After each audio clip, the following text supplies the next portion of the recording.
Guys Kempegowda circle ನಮ್ಮ ಸಕಲೇಶ್ಪುರದಲ್ಲಿ ಹೆಂಗಿದೆ ಅದಕ್ಕಿಂತ ಹೆಚ್ಚಾಗಿದೆ ಇದು ನೋಡಿ. ನಾನು ಯಾವತ್ತೂ ಬಂದಿರಲಿಲ್ಲ. ಕೆಂಪೇಗೌಡ ಸ್ಟ್ಯಾಚು ಅಯ್ಯೋ ಅದು ಗ್ರಾಮರ್ ಮಿಸ್ಟೇಕ್. ನೋಡಿದವ್ರು ಕರೆಕ್ಟ್ ಮಾಡ್ಕೊಳ್ತಾರೆ ನೀನು ಹೇಳ್ಬೇಡ.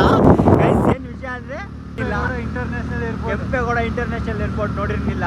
ಈ ಒಂದು ಅದ್ಭುತವಾದ ಕ್ಷಣಕ್ಕೆ ಭಾರತವೇ ಸಾಕ್ಷಿಯಾಗಿದೆ. ನಮ್ಮ ಹುಡುಗ ನಮ್ಮ ಅಣ್ಣ ಕರ್ಕೊಬಂದಿಯಾನೆ ಮಾತು ಹೋಗ್ಬರೋಣ ಒಂದು ರೌಂಡು ಅಂತ ಹೇಳ್ಬಿಟ್ಟು ಬಂದಿದ್ದೀವಿ. ಹೂ ಸ್ಟಾಪ್ಡ್ ಯು? ನಿಮ್ಮನ್ನ ತಡೆದಿರುವವರು ಯಾರು? ಒಂದೇ ಹೋಗ್ಬಿಟ್ಟು ತೋರಿಸ್ತೀನಿ ನೋಡಿ ಗೈಸ್. ಏರೋಪ್ಲೇನ್ಗಳು ನಿಂತಿದೆ. ಏರೋಪ್ಲೇನ್ಗಳು ಸೈಕಾಗಿ ಕಾಣ್ತಿದೆ ಮಾತ್ರ. ಗೈಸ್ ಎಷ್ಟು ದೊಡ್ಡದಿದೆ ಅಂದರೆ ಮಾತ್ರ ನಮ್ಮ ಇಡೀ 3 ಸಕಲೇಶ್ಪುರ ಇಟ್ಬಿಡ್ಬೋದು ಎತ್ಕೊಬಂದು, ಅಷ್ಟು ದೊಡ್ಡದಿದೆ ಗೈಸ್. ದಿಸ್ ಇಸ್ ಟರ್ಮಿನಲ್ 1 ನೋಡ್ಕೊಳ್ಳಿ.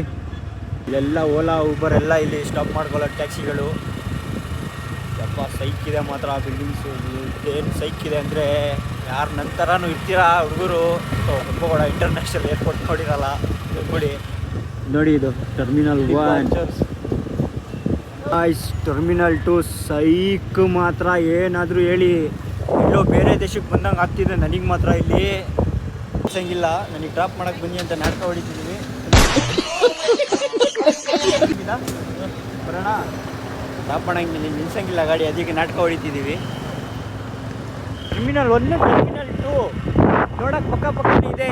ಬಂದ್ಬಿಟ್ರೆ ಮಾತ್ರ ಸೈಕ್ ಆಗಿಬಿಡ್ತೀರಾ. ಫುಲ್ ಸೈಕ್ ಆಗಿಬಿಡ್ತೀರಾ ನೀವು. ಊಟ ಮಾಡೋಕ್ಕೆ ಬಂದಿದ್ದೀವಿ ಗೈಸ್. ಊಟ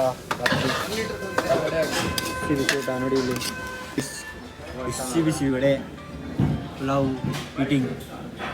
ನಮಗೇನು ಬಂದಿದ್ದು ಗೊತ್ತಿಲ್ಲ. ರಾತ್ರಿ ಬಂದಿದ್ದೀವಿ ಎದ್ದು ಮಲಗಿದ್ದವರು.